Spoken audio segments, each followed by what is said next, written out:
I have 7 o'clock call this Town of Tryon regular board commission for September 16, 2025 to order. Invitation, folks, please, would you bow your head for a moment of silence? Surely we can find something to be thankful for.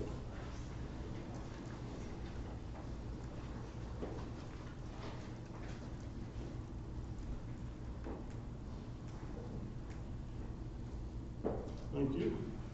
Mr. Pro Tem. Will everybody rise for the Pledge of Allegiance, please? I pledge allegiance to the flag of the United States of America and to the republic for which it stands, one nation, under God, indivisible, with liberty and justice for all.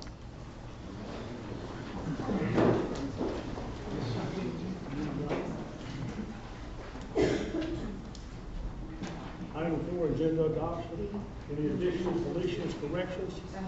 I just need to add street closure request. And we want to add it. You want to put it as J on the consent agenda? That's fine. What do y'all, Board is Tim, one of y'all want to talk about it, or? No, she's here. The person who's requesting it is here. She's here, why don't we put it,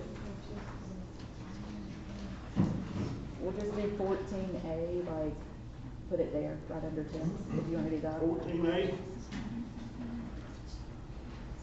Street closure. We can do it earlier if you want to do it earlier, since she's here. I don't care. I would leave it up to her. I don't want to stay that long. Okay.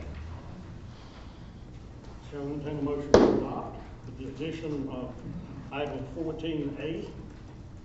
I'll make a motion. All in favor, aye? Aye. Opposed, likewise. Motion carries.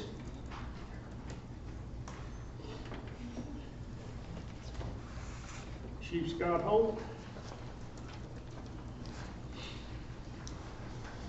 You have something to present to someone tonight?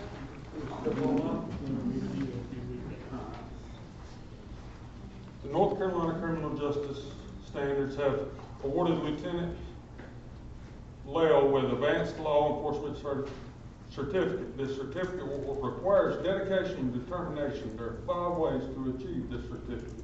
12 years of experience and 960 hours of training, 9 years of experience and 1,200 hours of training, or 9 years of experience, 720 hours of training, and an associate's degree, 6 years of experience and 440 hours of training, and a bachelor's degree, or 4 years of experience, 320 hours of training, and a graduate's degree. Lieutenant Lale has 13 years of law enforcement, 30 years of detention officer experience, still holds his detention officer certification, over 3,000 hours of training, and an associate degree. He is a great asset to the Tryon Police Department, and we are lucky to have him. Congratulations, Lieutenant Lale.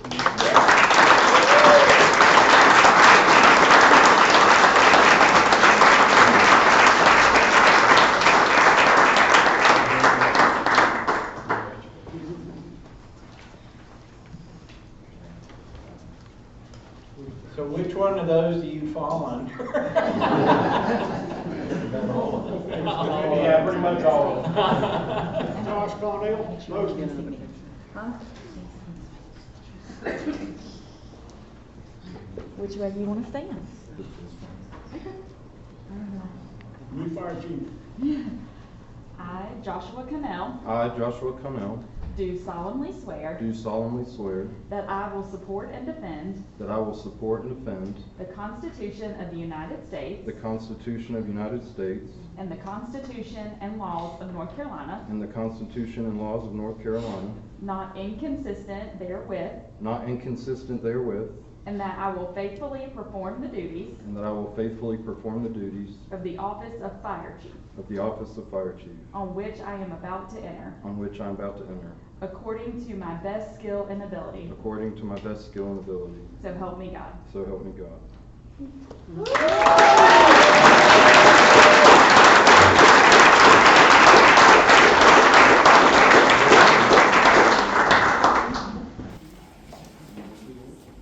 Item 6 is to continue the public hearing on the Historic Preservation District In the work session, it was decided that we will hold one or more after tonight until the council is satisfied that we have all the parts and pieces that we need.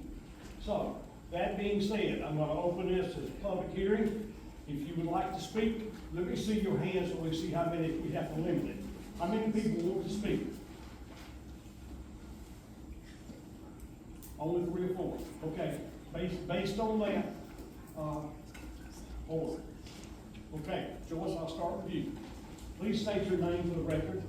Joyce Kempton. I've spent all 77 plus years of my life in this town.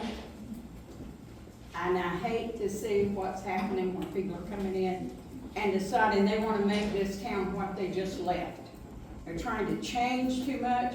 Trump is losing its history, its character, and people that are coming in here who've been visiting this town for 50 or more years come in and they don't recognize anything that's left. Thank you. Yes, sir. My name is Joe Cooper. I'm a member of the Polk County Appearance Commission.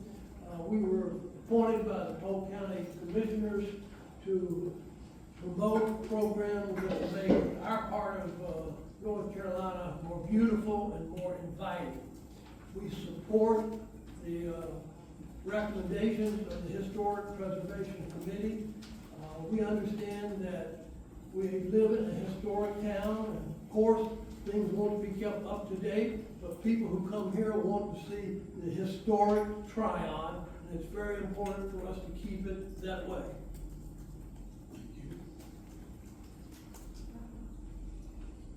Yes, sir. I'm surprised there's so few people.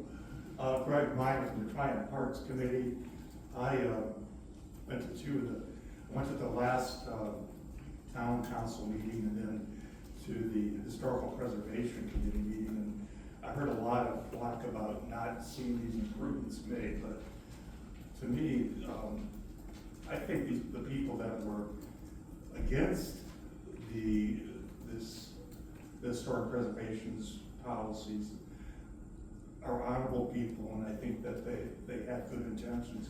But it's the Mr. X out there who's gonna come down 6 months from now, 6 years from now, 20 years from now, and is gonna make an impact that is going to hurt the historical veneer of our town, because we haven't put the policies in place to protect it. So I'm really for the historical preservation and what they've done, and I want to see it passed. So I'm giving the commissioners the go ahead and do that. Yes, sir. So, hey everybody, my name is Adam Orland. This is my wife Amy, and we recently closed on 3080 North Trade Street here at the Owens Building. And in the last month and a half since we've closed, we've been talking to several people. I appreciate Skip has connected us with a lot of folks and conversation. Additionally, we attended the September 3 Historic Downtown Historic Preservation Committee meeting to learn more about the proposed ordinance, as well as make our argument from our perspective as investors, if you will. We are opposed to putting this in place. We've been coming to try for the last 3 years on the way back and forth with Charlotte to Hendersonville. And we've seen the renovations that have taken place and the investments that have been made. And from our perspective, they're beautiful and they're within the, they're harmonious to the town. And it seems like it's a good thing for the town, the investment that's been done. And that's been done without government oversight. We intend to carry on that tradition. As investors, the problem that comes up is that now we've got variables that we can't tell the timeline or what the cost is going to be. For instance, if somebody says, well, you can't replace the light windows that we have now, you got to put in antique glass and wooden windows. And ultimately, from our perspective, we think that discourages investment. It certainly, again, puts those unknown variables. And I think what we want is, we want to encourage folks to come to continue to invest in our town.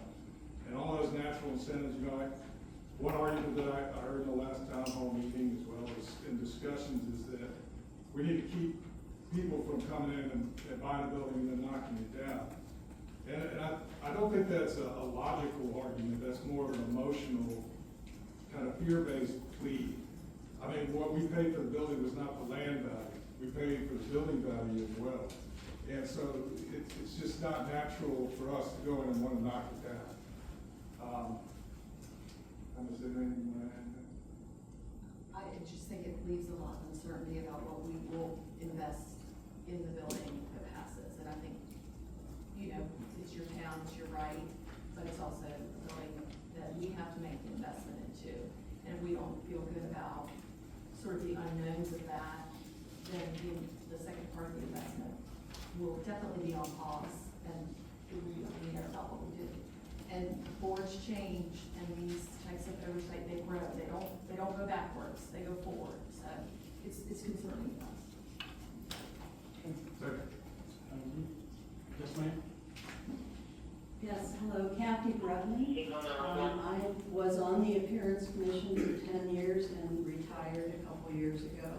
And, but I still hold a great interest in the town of Tryon and the historic value that we have. I feel that there's been a little bit of a misunderstanding about the ordinance that the Historic Preservation Committee wants to pass. And it's been, I went to a conversation about it with Dean Tracus and a group of other concerned citizens, and it was explained to us that the ordinance is only asking for preservation of the facade, not the inside of the building.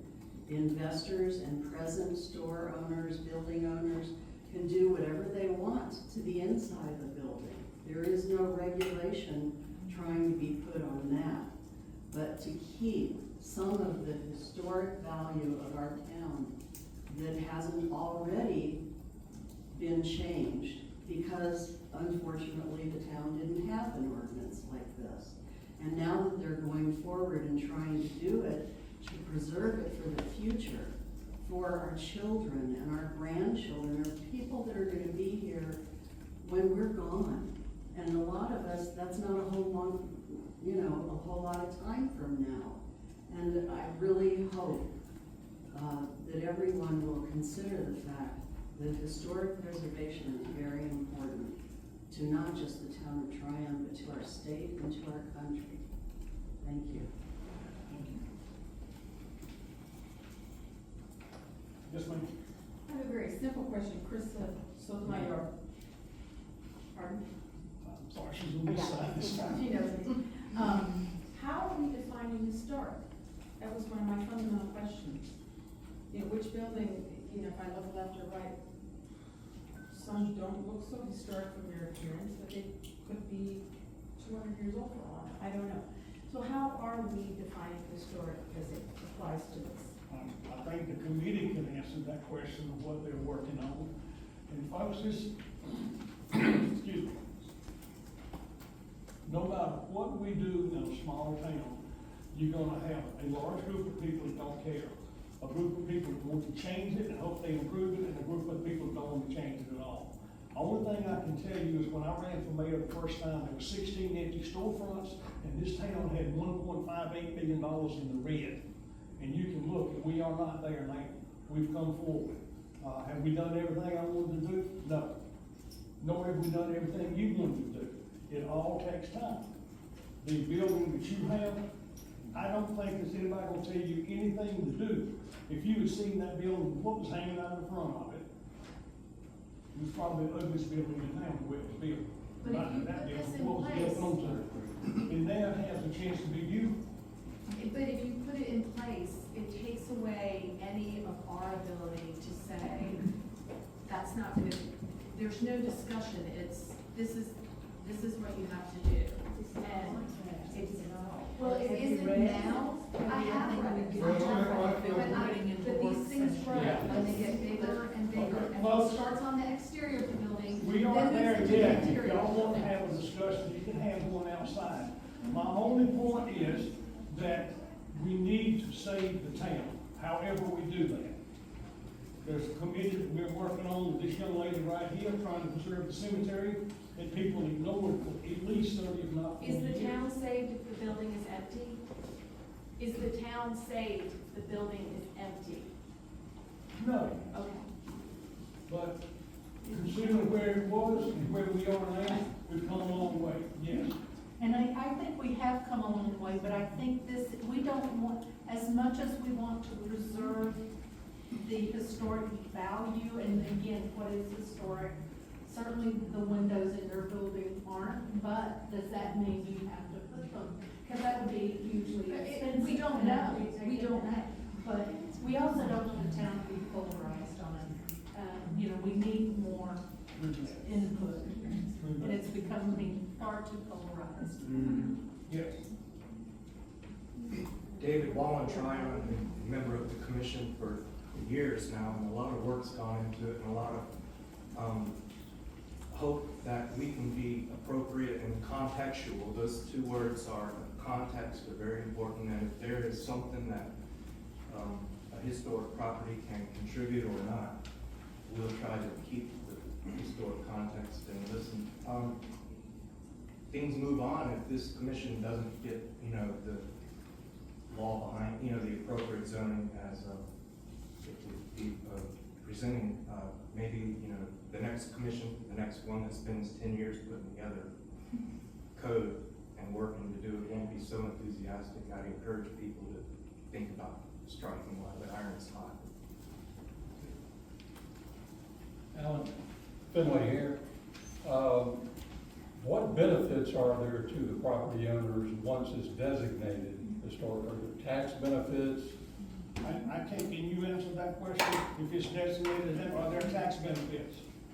The town would be eligible for a lot of benefits in general, as well as benefits that would be facilitated by saying you are a certified, you have a board that can appropriately review these contextual issues if they are, and when they're major or minor. Minor issues can be just done at the town, for example. With quick tax breaks for people who have become certified and can then, gain also grants that this facilitates. I'm not actually clear on what they are, but I've heard that there are things that are allowed. Yeah, that's what I understand, what grants available, so. Yeah, I don't know specifics. So, and I think we need to probably have a working session of all stakeholders that are interested, but we say, I'm still not sure, are the grants available to the town of Tryon, or are they available to the property owners or the business owners?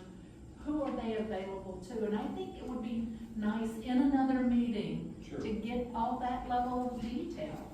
She can probably answer as the chair of that. At present, any benefits would be to the individual property owners.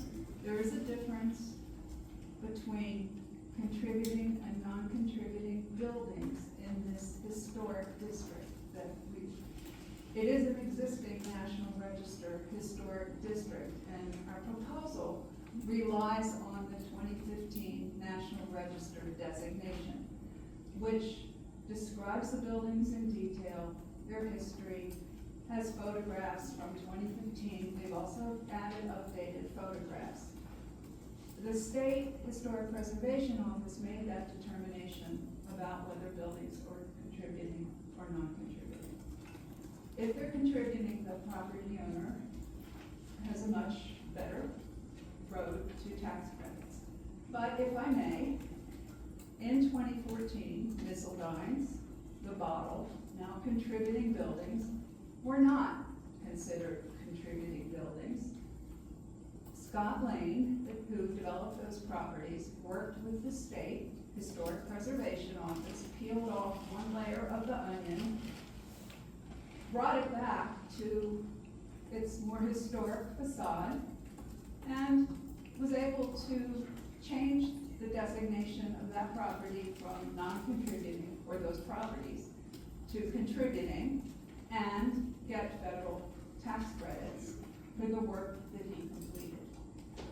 in the case of the Owens building, I had a conversation with the state at some training 2 weeks ago.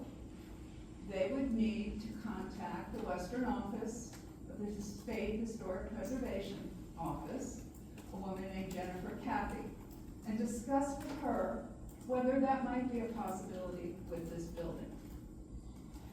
And I think, you know, again, I grew, having grown up in Green Creek, I came to Tryon as a child weekly.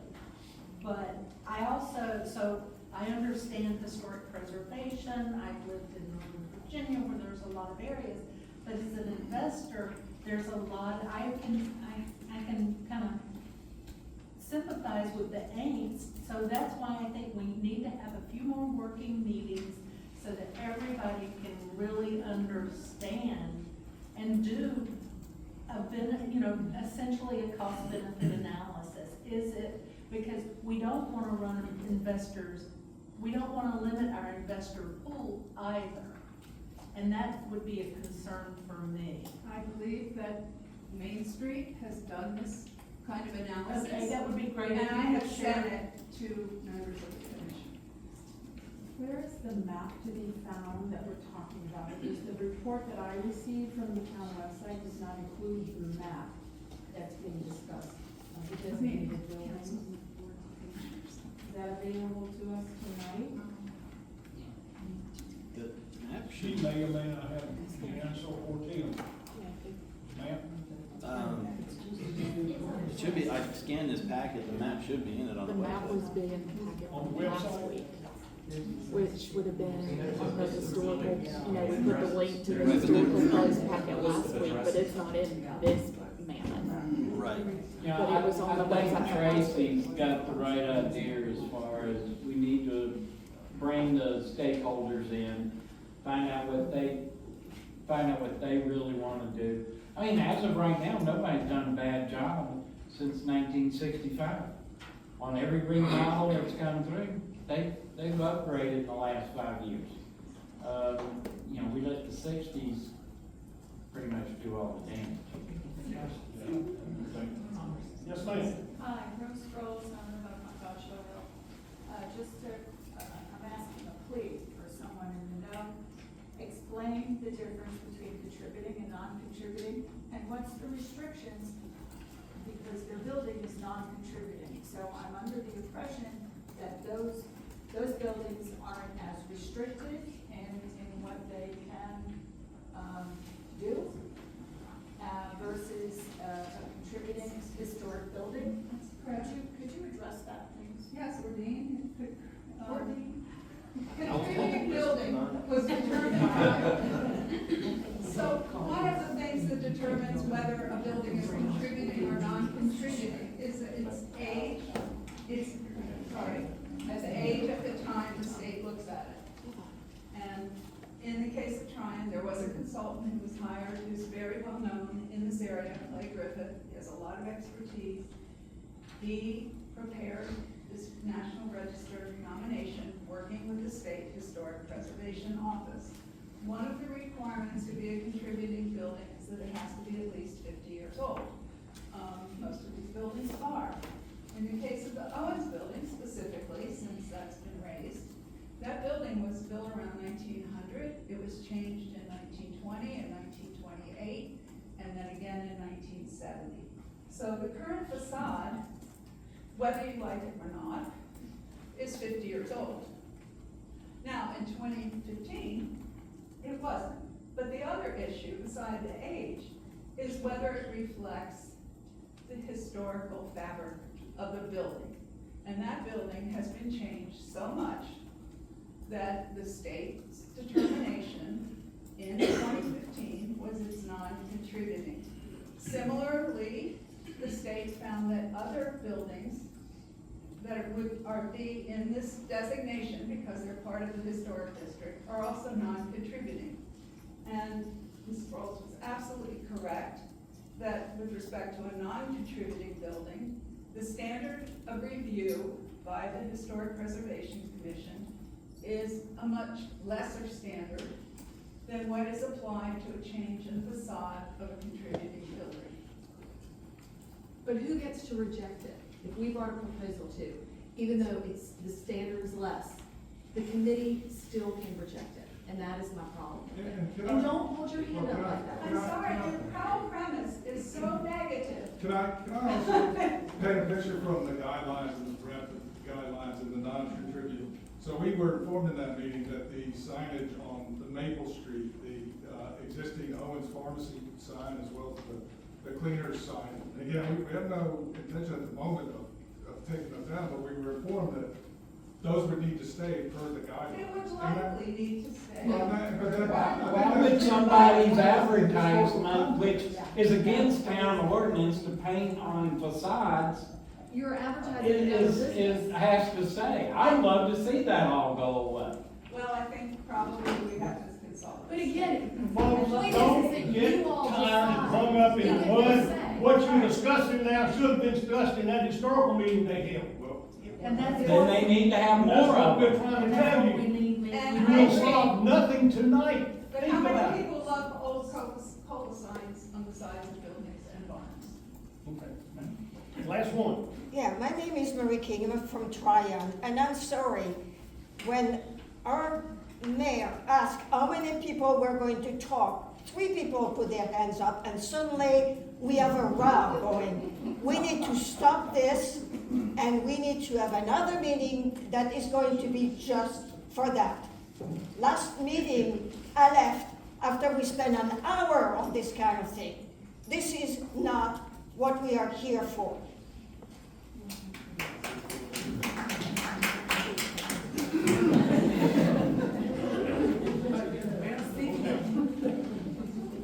I'm gonna close. No, wants to move the, You know, right, I have to do that. continue I'll close it. to the next meeting. No, I'm saying not the next meeting. We don't have time. You could schedule a special meeting for what you're talking about, a work session or whatever. Okay? To keep- At some point, we're gonna schedule a meeting that deals with nothing but this. This is simply a procedural way to not have to re-advertise from the beginning. Okay, you tell me how we have to work, so we don't have to re-advertise and spend all What's this the money. date of the next meeting? October 21st is next one. Okay. This will just continue the public hearing.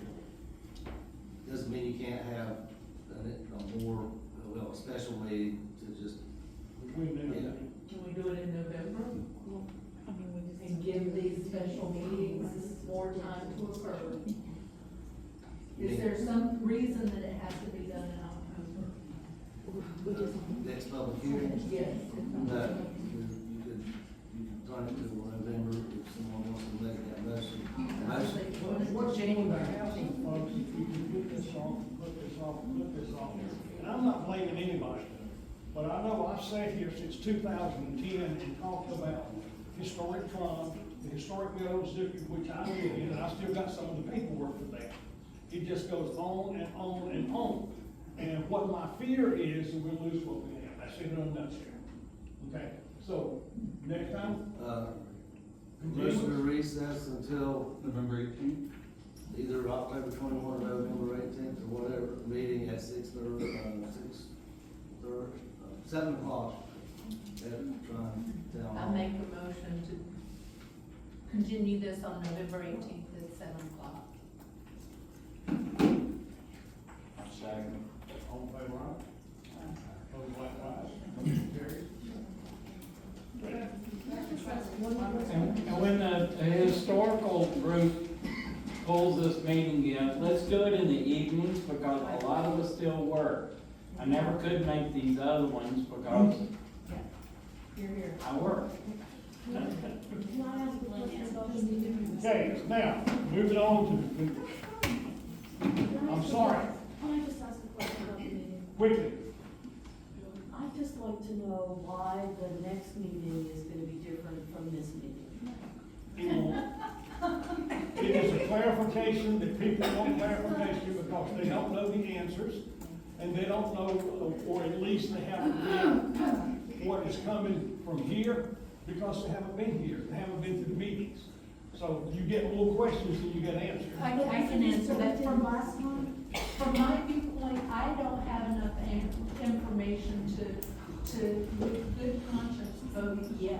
but I love historic preservation, but I couldn't vote yes for it based on what I know. So in the interim, our expectation is that the commission, the National Historic Commission, will hold meetings of all the stakeholders, including the citizens, the business owners, and the property owners, and the council. Isn't that what this, I'm sorry, I'm No, not it's- different tonight. So those will be more working meetings. And there will be more information. Let's hope. How do we organize that? Find out. I would be more. I'm just asking. That's the because historic. It's hard to. That is the historic district. You get that, pass the time to us, it goes in the paper, it goes on the website, it goes wherever. Front door of town hall. Front door of town hall. I'm sorry, it sounds like we've done that already, and that's why I. We have, but people aren't satisfied. Can you read That's what it boils down to. They're in the Commissioners is not satisfied with that. Okay. All right, folks, I'm gonna move on, okay? We've beaten this to death tonight. Tim has. Can I just have a quick, the Oh, packet, yes. a lot of information is on the news and, News and public notices. news and public notices on the website. The map is in that packet. It's the very top item under the news page. What's that? The map is page 8, but all the designation and the paperwork is on the website. Okay, item 7, consent agenda. This is the recent correction. There is no motion to adopt. So moved, all in favor, aye? Those likewise, motion carries.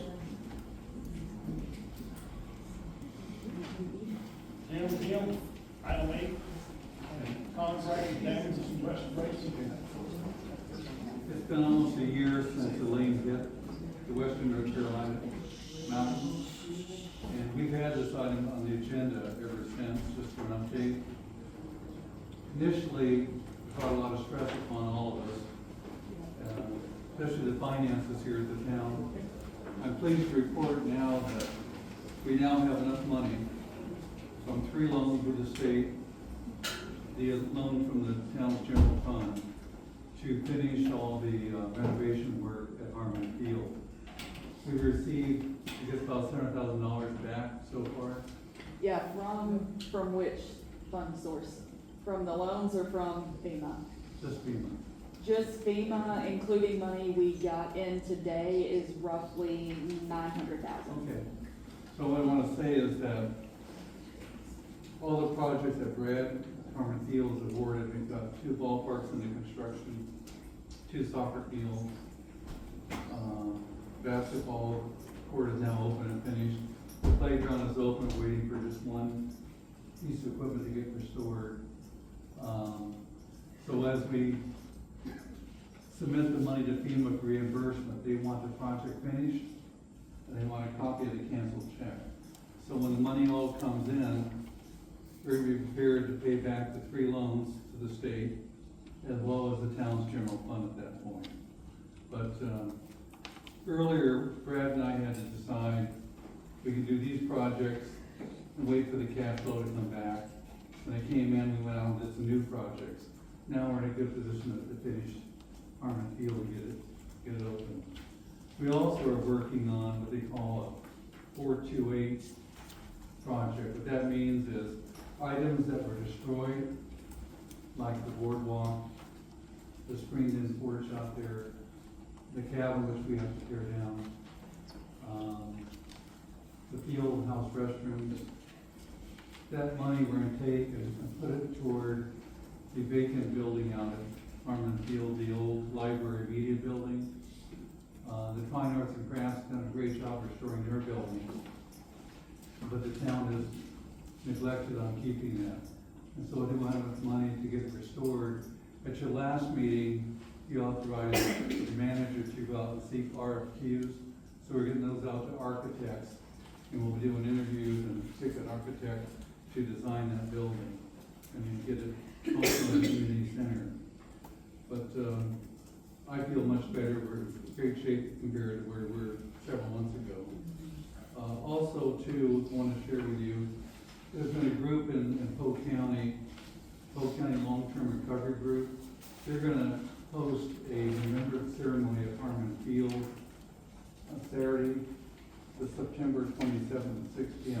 about a 30-minute ceremony, but we had an opportunity for the community to come together and reflect on what we've been through and where we're headed and so forth. But, much better report than we had in the early days. I want to thank Brad especially. I remember that phone call after that storm hit, when it rained all night and all week.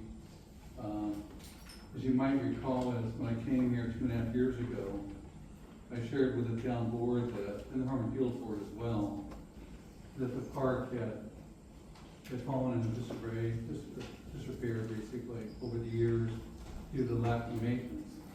And then Brad came on as our new supervisor.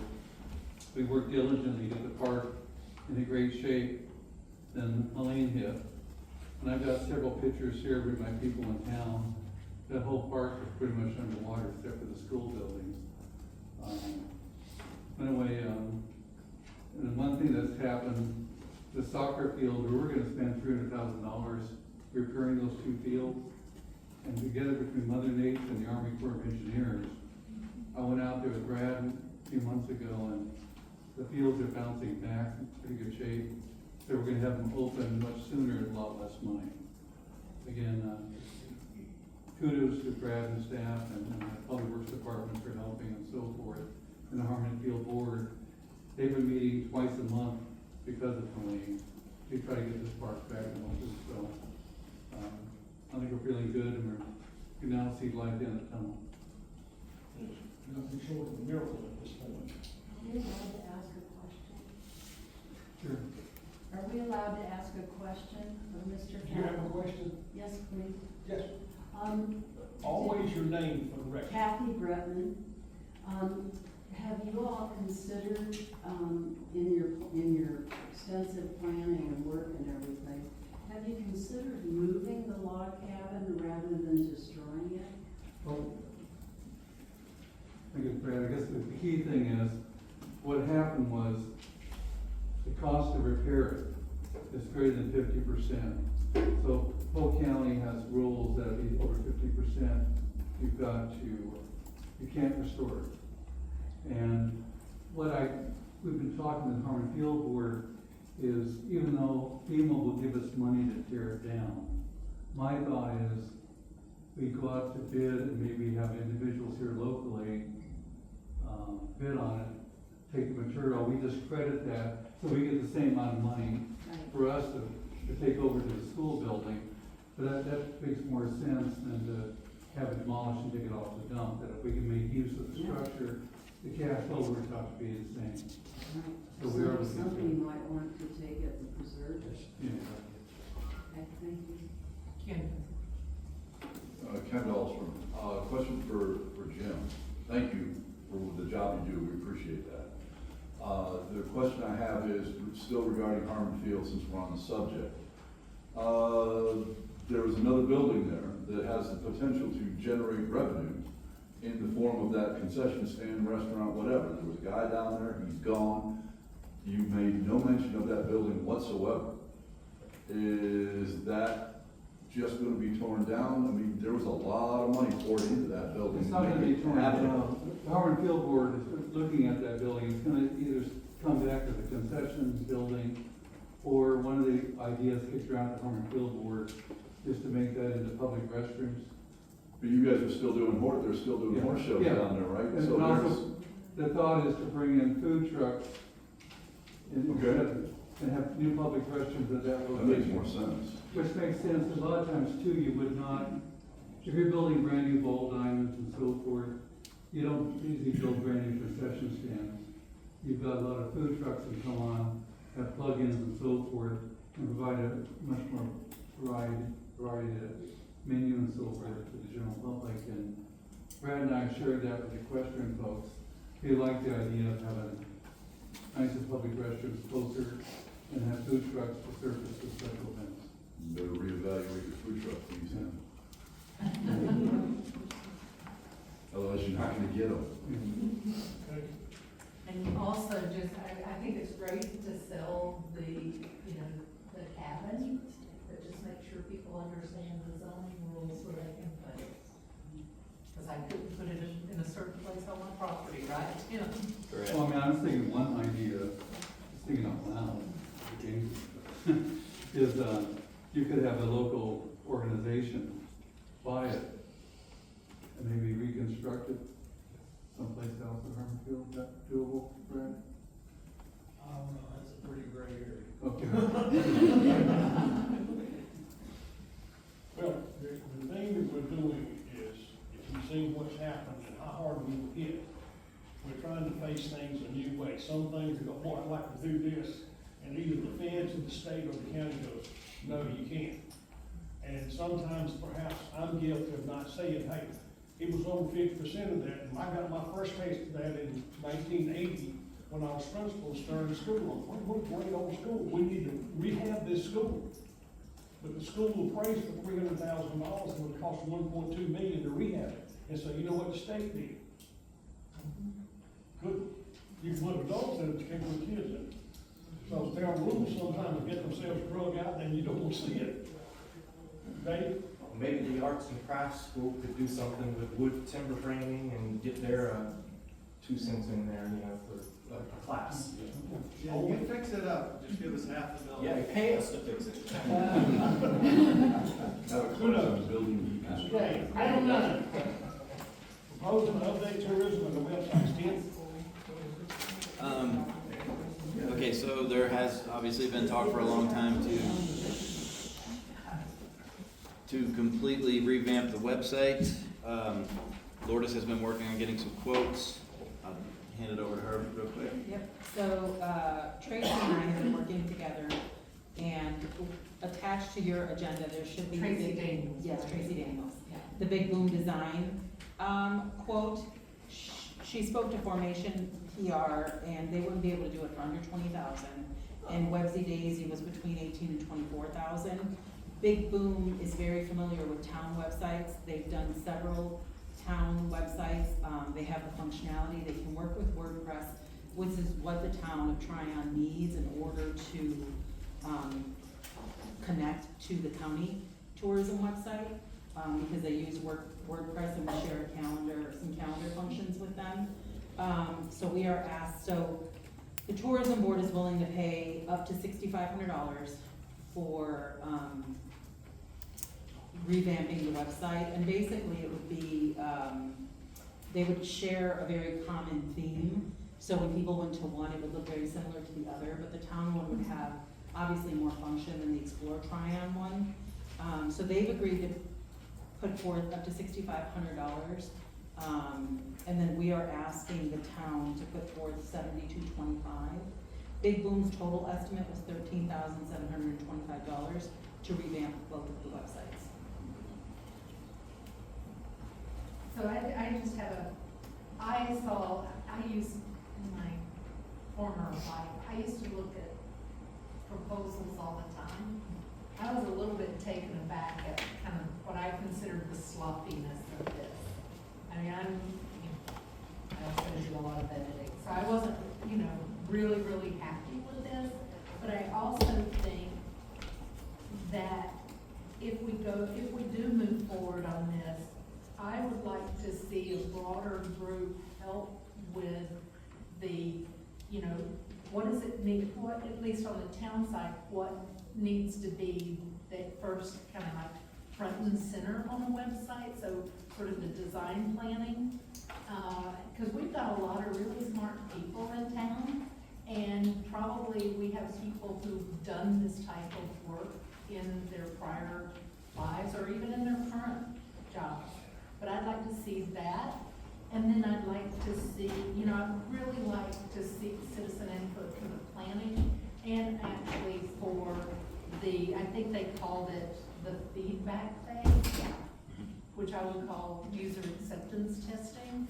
But just, have a, additional set of eyes, and I think, put out a call for, just a one-time, hey, can you help us out for a couple of weeks, kind of thing on this. Because the more eyes you've got on it, the better. And then, position it. Yeah, so you're thinking that they use them initially to create the. We'll make sure everybody has an input, yeah. Yeah, we'll have plenty of input, and there will be multiple rounds as we're putting it together. I'm gonna work with them. Lourdes and the committees will work with them, tourism, TDD. But I'd like to see expanded beyond, because this is for our citizens, our stakeholders.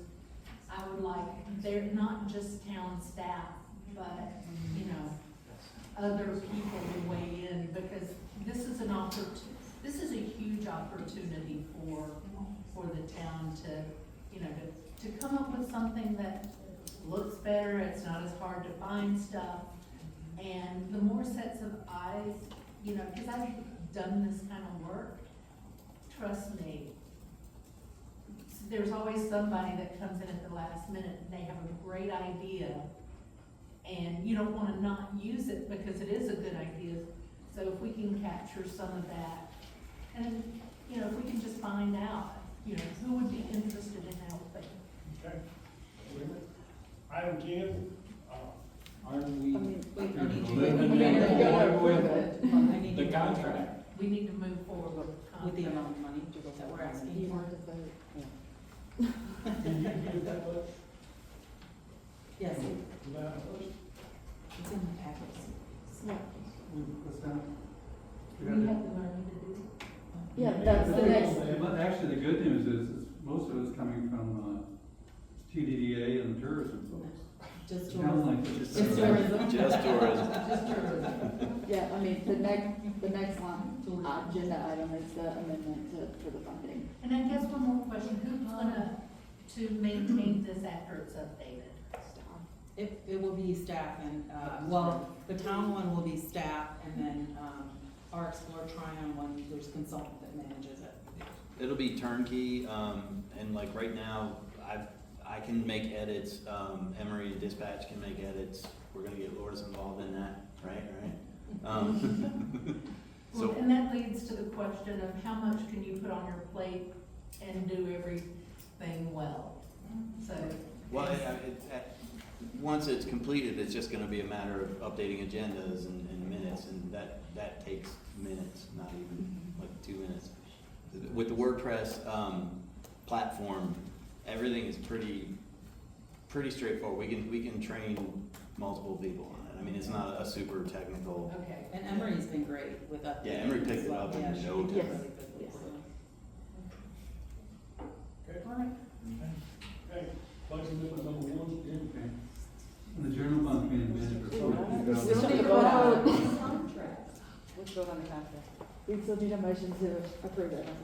To approve the big boom contract. Then I Is make that- a motion, Since it we, came, yeah, wait a minute. I thought even though it came from those 3 different things, you can't authorize that yourself? No. The amount of money, or do you need? I have a motion to approve this. Okay. then I make a motion, we approve the bid from, what's the name of it? Big boom. Big Boom. Big boom. All in favor, aye? Opposed, likewise, motion carries.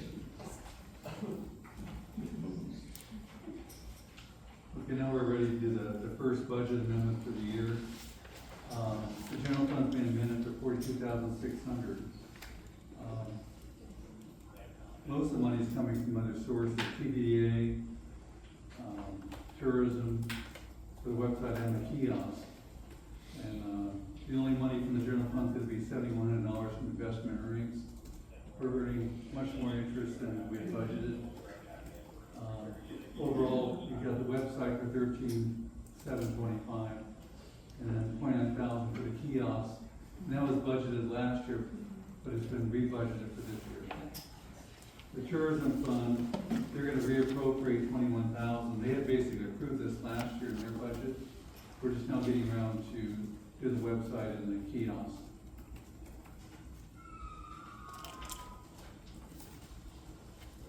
The third fund is Harmon Field. One of the ball fields out there, ball field B, I guess it's called, the second one, it did not suffer any damage from the lean. Ballpark A, which is the Delora Field, that was totally devastated, but Brad and I went to the Harmon Field board recently, and Brad, I guess you wanna do a laser grading and get the field to be equal to Ballpark A. parochial day when it's all over. And this is gonna be local money, but the Harmon Board voted unanimously to use their fund balance, the $7,500 to do ball field feed. And the fourth fund is water and sewer fund. The water and sewer fund, is budgeted last year for sewer camera equipment. And it was on back order, and we ended up had to reorder it, so it's being rebudgeted this year. And it's the cost of $13,600, and that'll come out of the water and sewer fund balance. So that's the total budget amendment for this year. Any questions? Yeah, we'll make a motion to adopt. I make a motion to adopt. All in favor, aye? Opposed, likewise, motion carries. 11, board appointments. Give me just a second.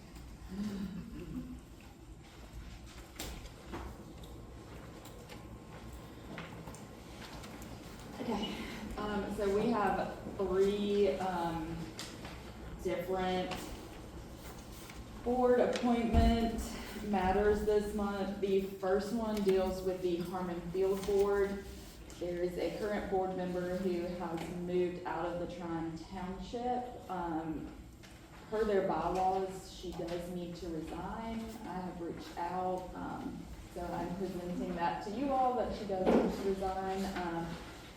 I do have one application, on file for if there was an opening, and Jessica is here.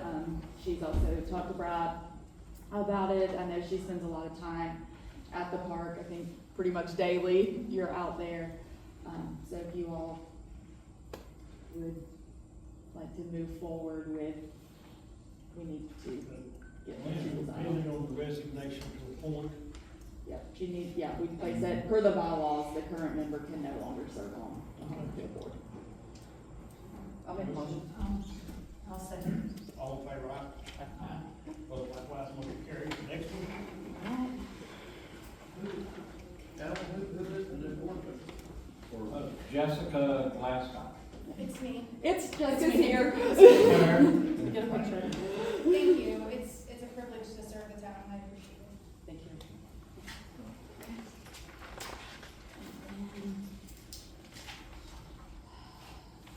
Okay, the second is, there's currently an opening for an alternate on the planning board for Tron's portion, not the county. There are two individuals who have applied, Alexander Cahill and John Diekman. So that's up to you all, who you would like to appoint to the opening for the alternate. I make a motion for John. I agree, he's been here 14 years. We have a motion. I agree too, he's my neighbor, Oh. great character. I was happy to see him in the agenda. Aye. Opposed, likewise, motion carries. Nonetheless. And I would like to thank the second applicant for their interest, and hopefully, as new positions come open, that they'll consider applying for those as well.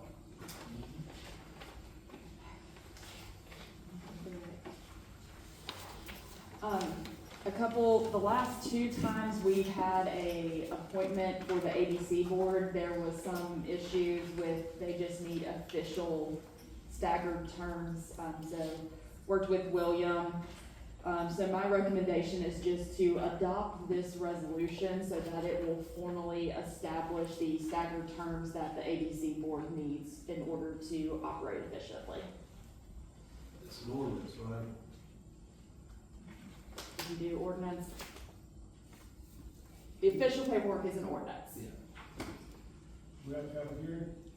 No, Okay. You're satisfied with what's on that? I wrote it, Yeah.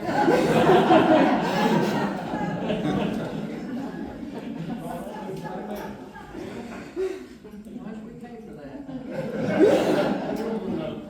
Yes, I do. I have a fiduciary responsibility to do. I probably had an hour or so. Have a motion? All in favor, aye? Opposed, likewise, motion carries. Item 12, will you play the legal resolution? So in the 10 years or so I've been here, one of the more perplexing things has been the appeal process from Tim as the lake administrator to the Board of Adjustment, and then to Greenville County. And it causes great confusion, to a lot of people. And so I've been looking at that, and referring appeals to South Carolina courts, this just creates unnecessary jurisdictional complexity, and it's unnecessary because the town doesn't have control of that lake bed because you are a local government. You have control because you own it. But as a local government, we have zero authority in South Carolina to do anything. And that's been confusing on 2 or 3 of the cases that I wasn't involved in, but I'm familiar with from looking at some of the records. Courts look at it and say, why is Tryon, North Carolina, controlling what happens on real property in South Carolina? It's because you own it, you exercise control in a proprietary manner, not a governmental manner, if that makes sense. So since you own the lake bed,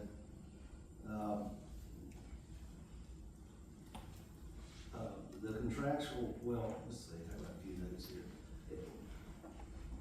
You issue the lake encroachment permits as a condition of use, so it's contractual. It's in nature, this is a contract.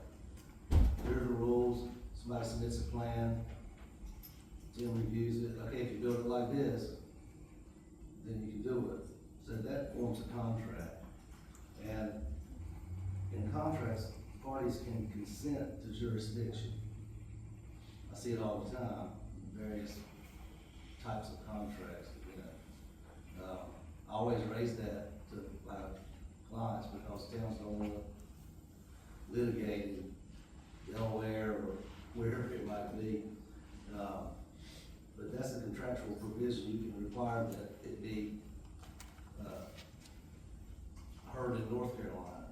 And since it's the Board of Adjustment, appeals from the Board of Adjustment, like say in a zoning case, or to Polk County Superior Court, and it's called in the nature of certiorari. What that means is the staff compiles the record, every document, the minutes, everything concerning a given matter, and files it in Columbus, Polk County Superior Court.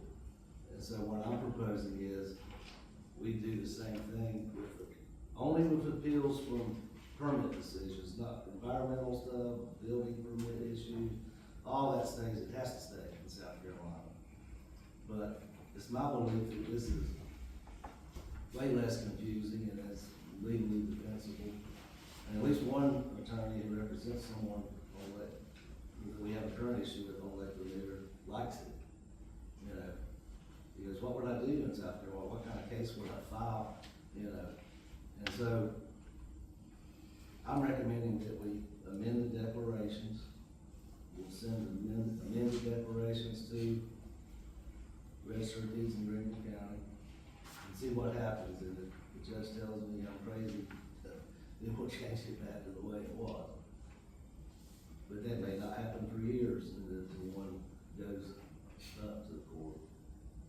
I hope I've explained that well, but it's something that I thought about for, I guess I've been here about 10 years as an attorney. Why can't we just send it up that way instead of down there? So. We'll pass this tonight. And I did, it's up to the board. I did speak with the former town attorney. He didn't draft those original declarations, but he was involved in, of course, periodically reviewing them and making suggested changes. And he said that's one that he spent a lot of time thinking about. And he couldn't remember why he went with Greenville County, but he thought it was fine to go with what I'm proposing. But again, it would only be appeals from denied, what do you call it, lake structure permits? Lake encroachment. Lake encroachment permits, or the approval of one that the neighbor don't want, those would be appealed.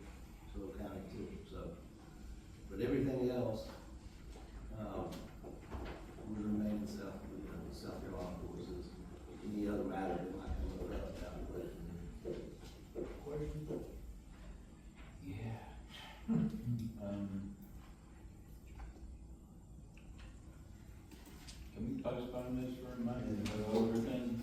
I mean, That's fine, yeah. You know, there's no, fine, I mean, that's fine, I mean, there's no particular rush on this, and there's no public hearing requirement, you could have one if you wanted to. And so,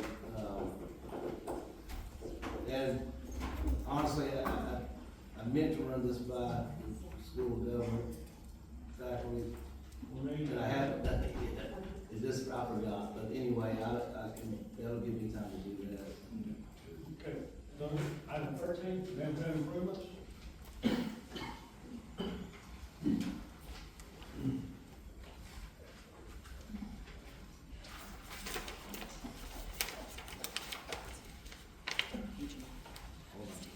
When are you doing that?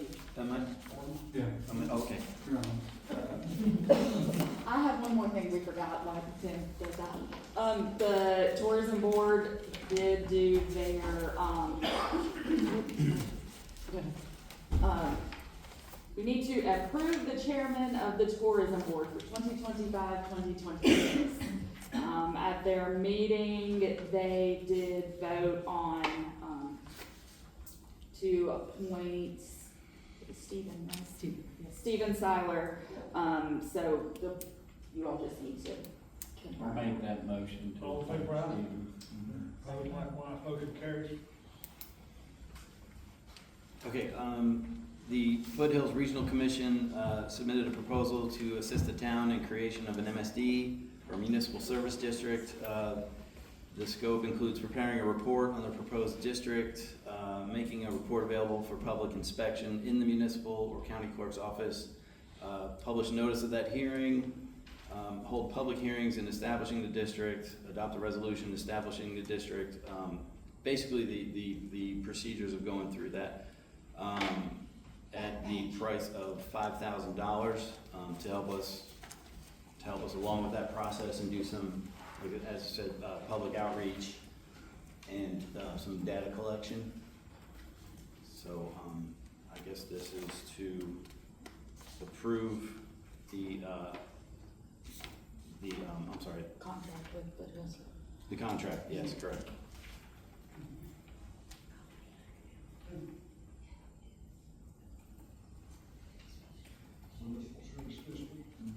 It's kind of along the same lines as the parking study, where they did a lot of. Let's get the process going, because if I was a downtown merchant, I wanna know what the tax rate might be, what I get for my money. And so, the step one is you have to find the boundary, which TDA's got that in mind. And you get all the assessed valuation of all the property owners in there.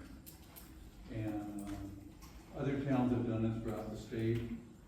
I know in Brevard, part of Brevard, they established a tax district. They came up to the city council and basically pleaded, please adopt this MSD, because they wanted to see investment made downtown.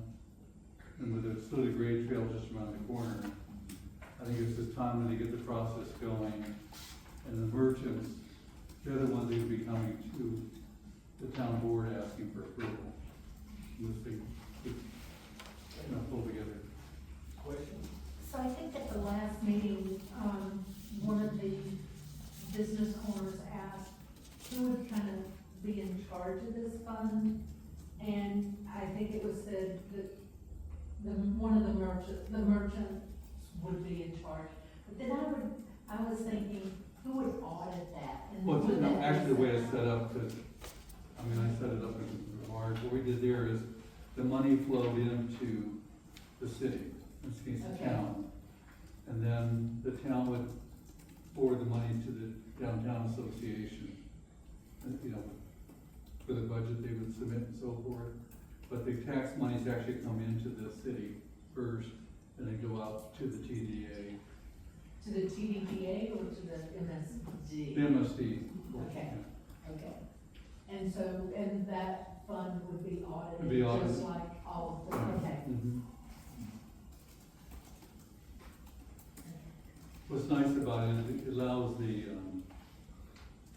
downtown area to make an investment in the downtown area with the infrastructure, whether it be additional parking or outside seating or grants for facade improvements, all that could be approved through the MSD. Will these approved one at a time? What's that? Two. But they're separate items. Okay. Chairman, make a motion, let's have discussion for approving the MSD. Just to attribute the consultant, you're gonna be voting to create the MSD later on. Yeah. I'll make the motion. All in favor, aye? Opposed, likewise, motion carries. Let's approve one-way street parking on Maple Street. This was on the agenda last month, and the town attorney asked for additional time to review it. The plan was to, Maple Street's one way right now, from Trade Street down to Palmer. We wanna take it all the way down to East Howard to get additional parking. And my thought is we can get the town employees to park on the street.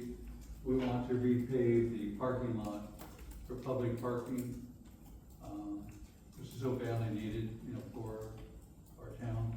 But this is one area that the council had asked, where can we find additional parking? This is one area, Maple Street, for this one. And the town attorney is now, we've okayed what we can do. It's a town-owned street. Yeah, it's fine, but I'm seeing that I left the word Maple off in two places.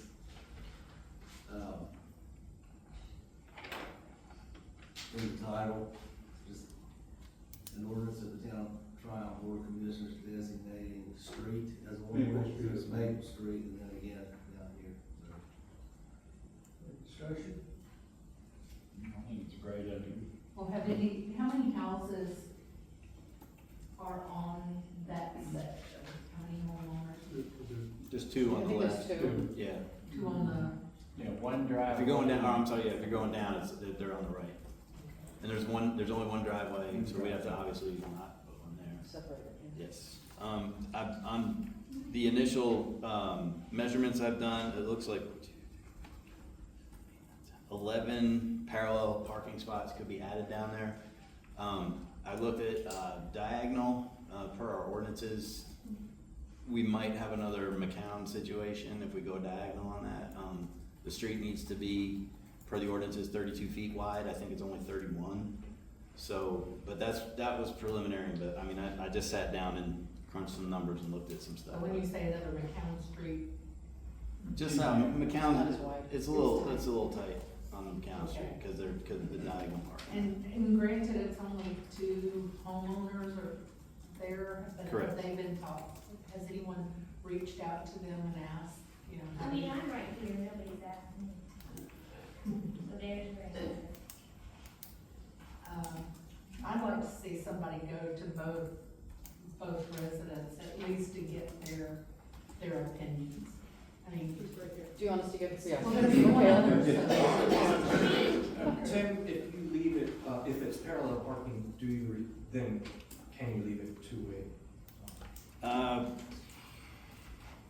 Probably not. I don't believe that would, I'll have to check the chart on the ordinances. There's multiple configurations. On what side of the street is the parallel parking or any parking going on? It would be the one, adjacent to your front yard, Okay. not on the other side. The other side has the other side has the opening to the parking lot and then two entrances to the Public Works building. I mean, the one-way street that's already there, no offense, not a single person pays attention to.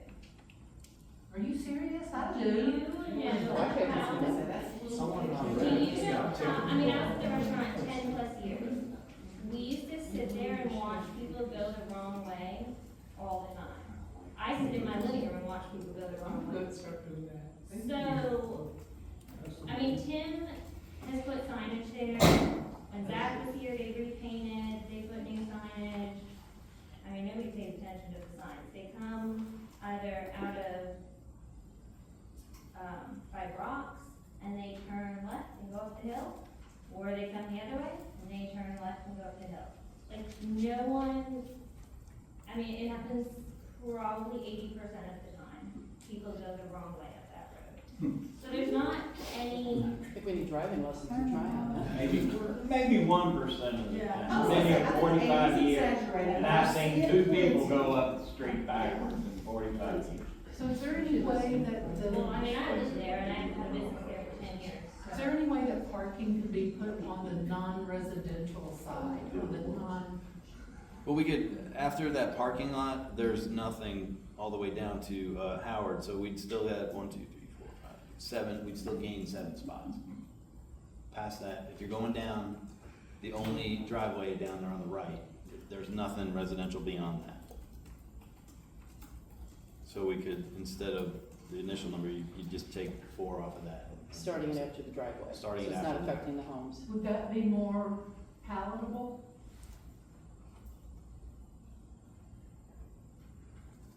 I mean, you guys just do what you're gonna do. No, I'm not gonna do what it, I mean, she's asking. I mean, she's I asking mean, about. the one-way designation that's already there isn't working. So making it one way the entire way, maybe that'll help solve the problem, I mean, I don't know. Do I think I want cars parked where my front yard is? I mean, 'cause we all know what just happened at my house. No, I don't want cars. I don't need any other moving vehicle to be in front of my house with my child that does not understand that and is not going to understand that. I mean, it never came to town council, but, I mean, you all talked about it. We all know why there's a fence in my front yard. And trust me, I hate looking at it more than any of you do, because I think it's the ugliest thing ever, and it makes my house look like crap. But it's there for the safety of my child, and it's going to stay there. But I don't need another, I mean, we don't need any other, I mean, I don't know what the right wording is.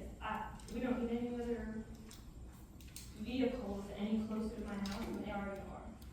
I mean, the town maintenance vehicles is enough for me. I mean, my kids love to look out the windows and look at them, and I'm grateful for that. But when the town trash truck backed into my house and took out part of my garage, I'm just happy it was my garage and not my kid's bedroom. So I don't need, I mean, no, I don't want cars near my house, parked near my house. Maybe your one way all the way down will fix the other issue, but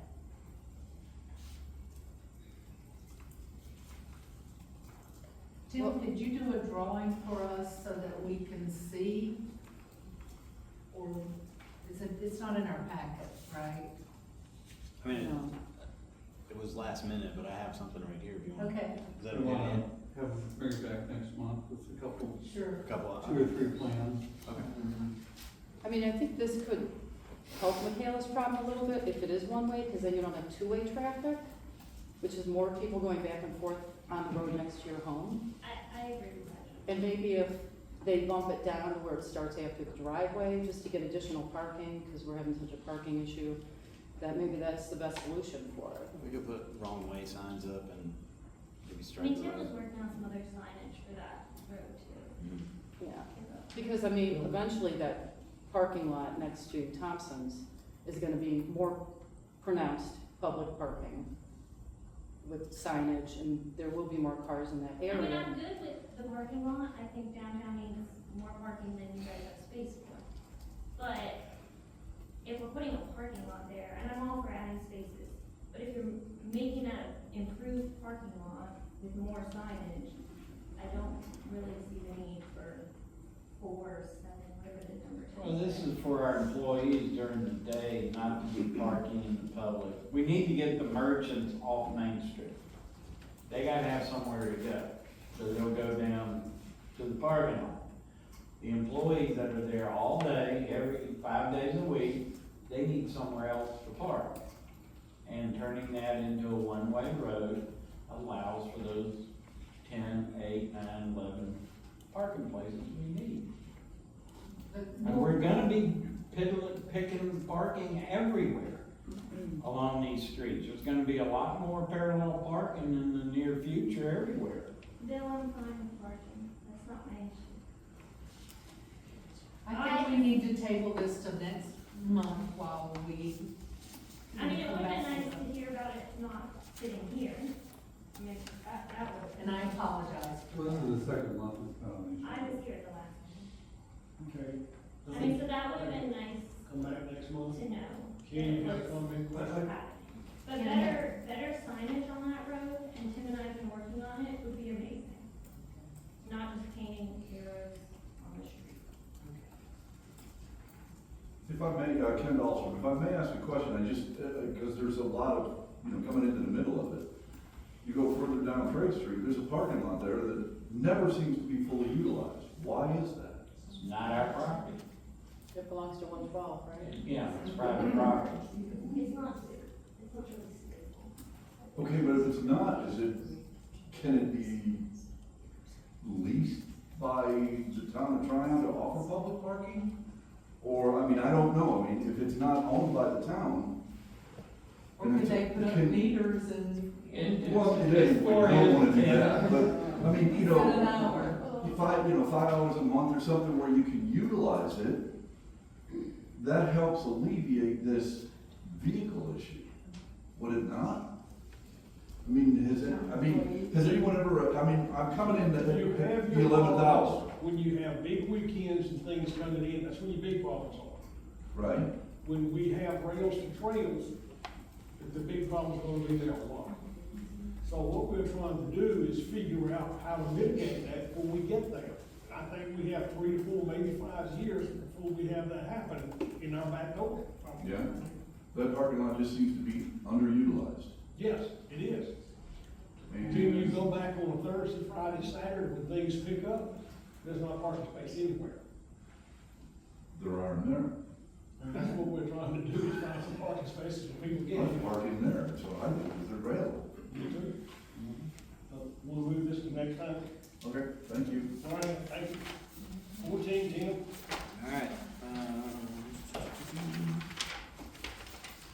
Okay, minimum housing, 112 Jackson Street, the November 1st deadline is approaching. I have, 160 Cleveland, the county and I have coordinated, we will have it inspected by the end of the week. Last month, he was off, I was off for a little bit. It was hard to get coordinated, but I talked to him yesterday, and we're gonna get that done by the end of the week to see what the inside of that looks like. Lyle Street, I hope to inspect it within the next 2 weeks. I'm waiting to hear back from the owner of it. And we'll schedule the hearing. I do have 3 demolition estimates for each of those buildings, or I have 1 for each of those buildings. I'm trying to collect 3, so when the time comes that we have to, if we have to, then I'll have them ready to go, I guess you could say. That's all I have for minimum housing. Something everybody will be happy to hear, the kudzu down by Nature Storehouse has been cut. It's not gonna make it all the way across the street. It's not gonna make it across the street. I figured everybody'd like to hear that. So it's cut, that is a Spectrum line. Spectrum has told me that they would clean it up once it got cut from the source, which was not their property, that was a private property. I wanna thank Catherine Gordon, because she works there. I emailed the owner a little bit back, but I think she might have kept that conversation going there, so, yeah, so that, it might turn brown for a little bit, but we're on track to get it cleaned up, and I'm sorry it didn't make it across the street. And I have a 14A, what class? I believe she is here to speak on it. Hi, Ashley Brewington. I run the Cars for Cancer car show that is held at Scottsburg. We are doing that Sunday, October 12th, from 12 to 4. I would like to have Homer Street shut down during that time for the safety of the people there and for extra parking. Last year, we had almost 85 cars there, and we are getting a lot more feedback this time. So I think I'm going to need a little bit more space, but it's mainly for the safety of everybody, that's walking around, that's trying to go uptown to do shopping and eat.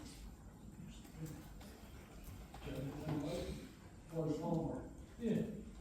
Is that the weekend, same weekend, the International Film Festival? What weekend is it? October 12th. Well, And that falls on Saturday. It's but it's Sunday, It's correct? Sunday, Yes, it is Sunday. And then the film festival ends on Sunday afternoon. they used to close it during Beer Fest when they had the antique car show. I only need it from 11 to 4 close, I'm not asking all day. Palmer, right beside Stops. I'll make a motion. All in favor, aye? Likewise, motion carries. All right. General manager's report. Okay, got a few items, Mr. Mayor. First of all, as you know, we've got money from the state to do Hidden Hill Sewer Project. And we had a neighborhood meeting at Town Hall last week. We had the contractor there along with engineer Andrew McAllister from our sewer department. And we went through individually with each property, we come up and look at their property, look at the impact of the project. That project will start in a couple of weeks, on October 1st. We also had a property owner meeting with the Oak Street downtown property owners. They've had some problems in the past, they've worked on making improvements. But there was a broken clean out in the back of McFarland's office, and they're gonna get that fixed. And then we're gonna camera that line with the new equipment we got to see where the line goes and see if we can make an improvement out there for them permanently. Also Skip, Pro, and I attended the Fluid Grade meeting. We're meeting monthly. As you know, we have 2 appointments from Tryon, 2 appointments from Saluda, and I think the project's gonna move. I think I'm more optimistic, faster than even Acoustic Trail. South Carolina has money they've got to start the design on it, and the last meeting appointed me to serve on that selection committee. They've got the RFQ out for that project, and then we hope to do interviews and get it awarded by January. And then where the towns come in, one of the thoughts that we have is if we could have the trail go from Inman to Lockhart Street here in Tryon, that would connect Rogers Park and Tryon Elementary School, for additional parking and so forth. So that project's moving along, and I think it's gonna bring a lot of excitement into the town, and I think it's important that the MST that Tim talked about earlier will coincide with getting our downtown ready for that new project. Also wanted to talk about public safety. As you know, as your manager, I appointed Scott Holt to be interim chief, and later Josh Connell as interim, and allowed me the opportunity to look at what they can do for the town, and I guess I'm pleased to report that both are now permanent. And I've seen so many cities where they have to go out and recruit from the outside, and in Tryon's case, we're blessed that we can promote people from within. I think it's really important. And since Josh has become our chief, we have not lost any of our firemen. We hired 2 new ones. And then one thing too I want to share is, I know fire departments go out to schools and make presentations about public safety, and the kids all love it. And then I've got a personal experience where a parent that I know here in the area, he said, Jim, my kid just won't shut up since that fire department presentation. He went to the library over the week and got 12 more books. The challenge that the chief made was whoever reads the most books gets a free ride to school in a fire truck. And so I think the creativity that came out of this idea is also too, I guess to the Tryon Daily Bulletin, you'll have more stories now. Not just a story about this, but a story about the kids in the truck going to school. But I just want to, I've been very blessed to have two good departments of public safety here. A lot of people don't realize that we as a town provide more services to our community than the city of Nashville does. We don't own water and sewer plant, we got full-time fire employees, full-time tax collection, street departments, we pick up trash and recycling, so it's a full-service city. We have a lot of problems to deal with, but we're a growing town, and each day we get stronger and stronger, and I'm proud of the employees here that we have. That's pretty much my report tonight. Okay. Councilman Mayo, start Bill, then Julie, then Tracy, then Skip, then Lee. Okay, well, thank y'all all for coming. It's really nice having an audience, and I got to go on the acoustic trail in Hendersonville Sunday for the first time. That is one nice trail. It's all asphalt. Well, from downtown, it's almost 6.5 miles out, so it's a 12, 13 mile round trip. And it's fun, and it was slammed full of mommies and strollers and walkers and bikers and trikers. It was really enjoyable. So if everybody get a chance, go up. There's a Trailside Brewery. You can park there and walk the trail and get a feel of who uses it and what it's like when you have it in your town. That's it. Oh, just wanted to thank everyone for coming out. Congratulations, Josh. And just our staff. I've lived in a lot of different towns, and stuff gets done in this town. And so I appreciate everyone that makes an effort, and all the citizens that came out tonight and participated with a lively discussion, trying to just, resolve problems and make it work the best for everybody. So thank you. And I'll echo that. I thank you for all for coming out. And Jim kind of mentioned what I said, or what I'm going to say is I looked at the article about the ride to school, and I put, I love this. So I think that's a great idea. I love seeing departments interface with especially the young kids in the community. So maybe they could ride with your guys too. or maybe you could just say, maybe you could say the bad kids get to ride with me. So thank you and congratulations on the position. And we have started getting your reports in our packets, and I think that's very helpful. So thank you for doing that. I think it just is a great transparency for our citizens. So, yeah, appreciate it. Just to follow up on Jim's comment about the trail, the 2 meetings I've attended, I am blown away by the talent there, and this thing's going to happen pretty rapidly.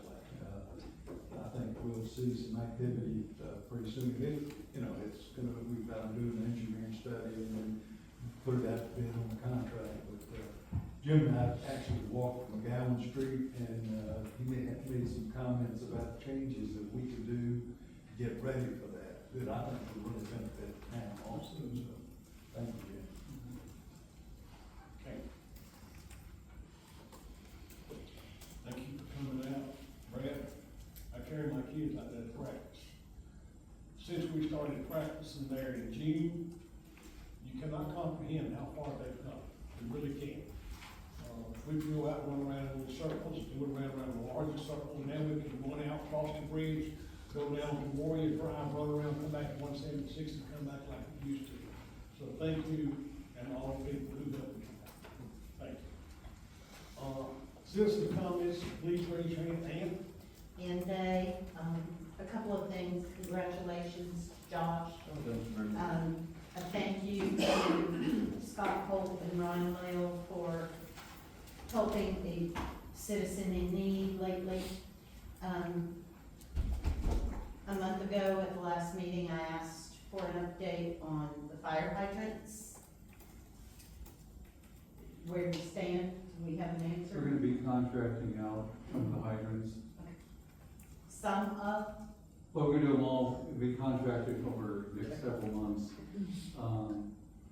Our crews wanted to do it, but they've been dealing with some water breaks lately.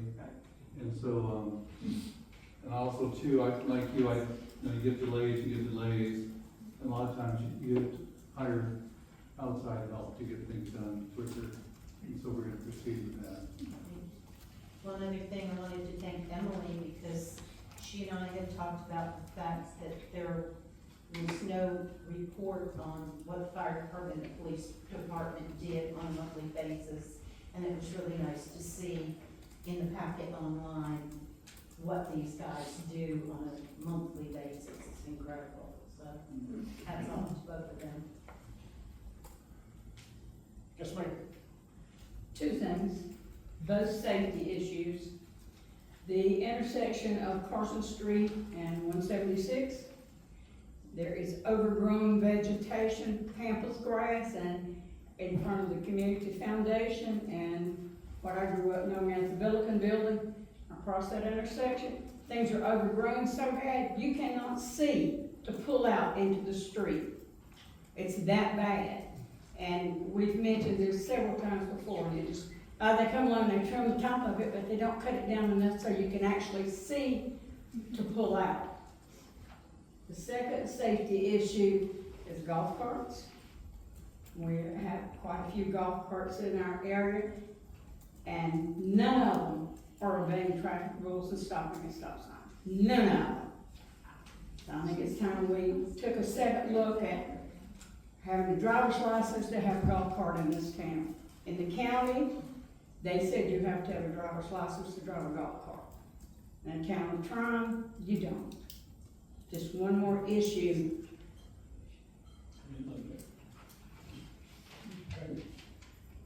Last question, it's actually a question in preparation for next month's meeting. I saw that the, cell tower is back on the agenda for October, or it was postponed until next month. Since we're still relatively new here, is there a pre-existing study? Has an impact study been done? Is there any information on what locations have been considered? What different potential solutions have been looked at?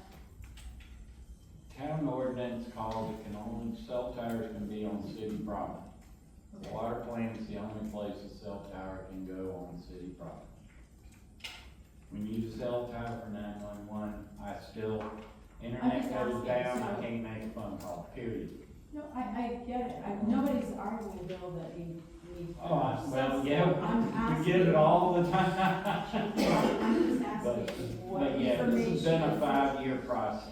Well, but for those of us who haven't been here that long, we were asking what information is available so we can catch up with what has been looked at, what has been discussed. Is there anything for transparency's sake? There was a tower here Anything? down below the water plant.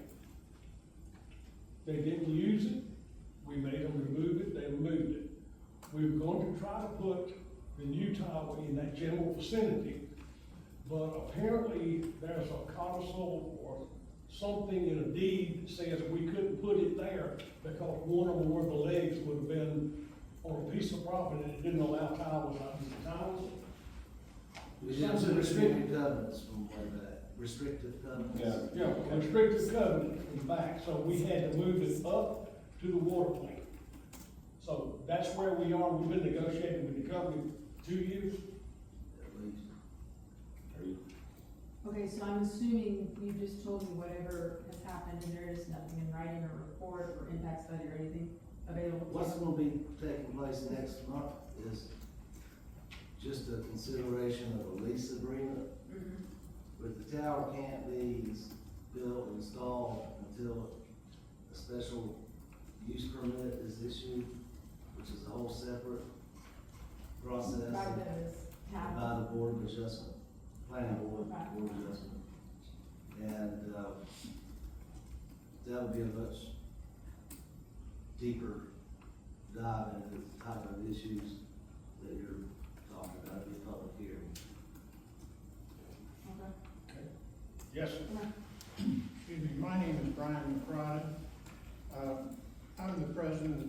Woods Board of Association, or Gillette Woods Association.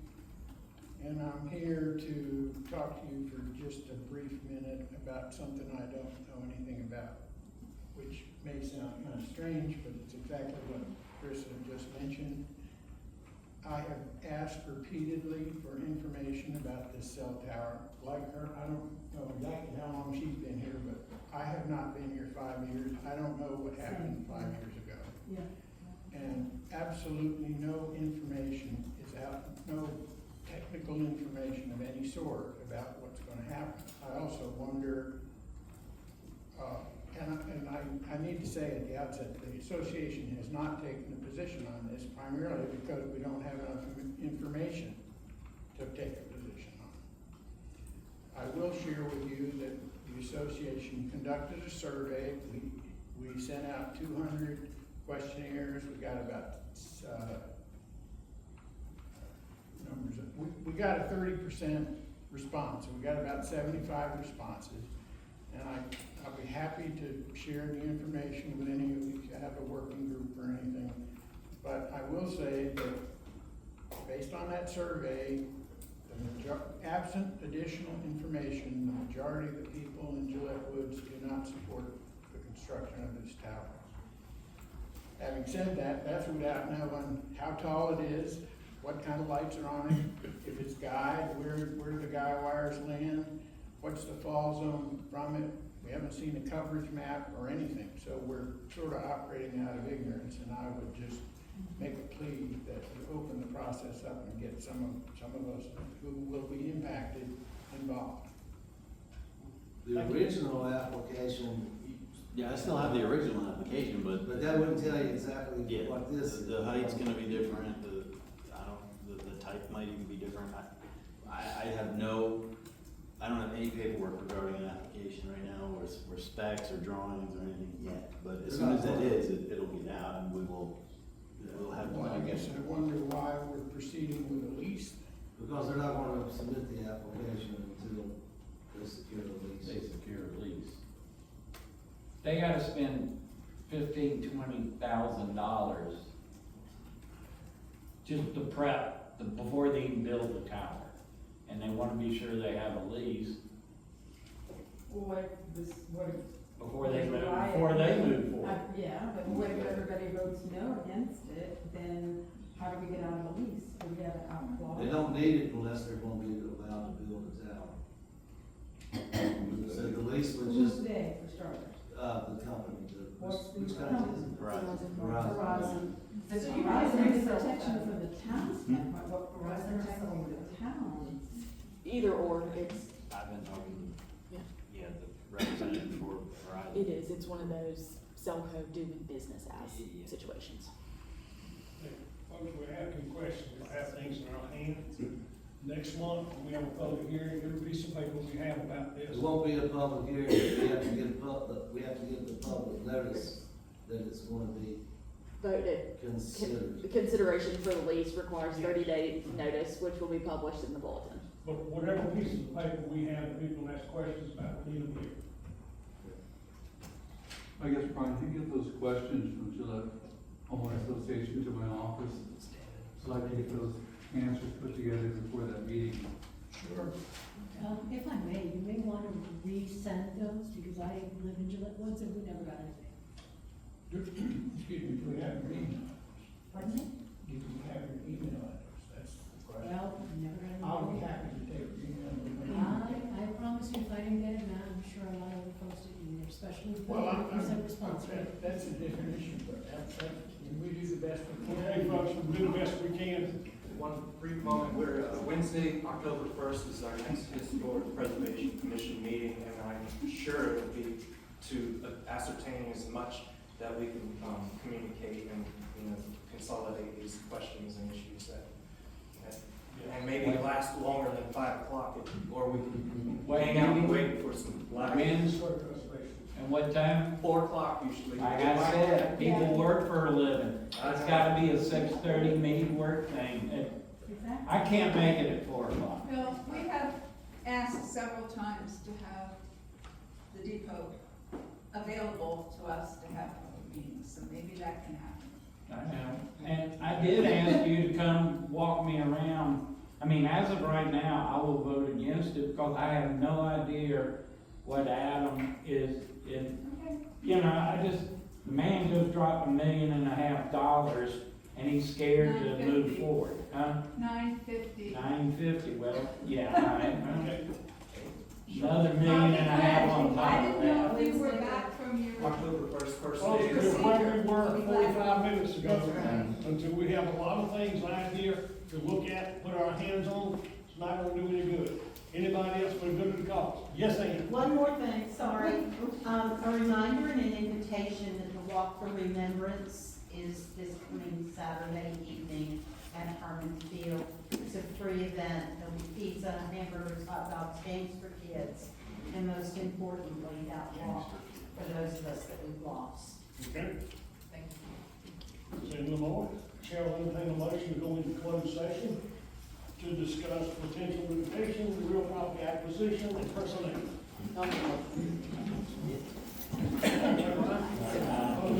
Hold on.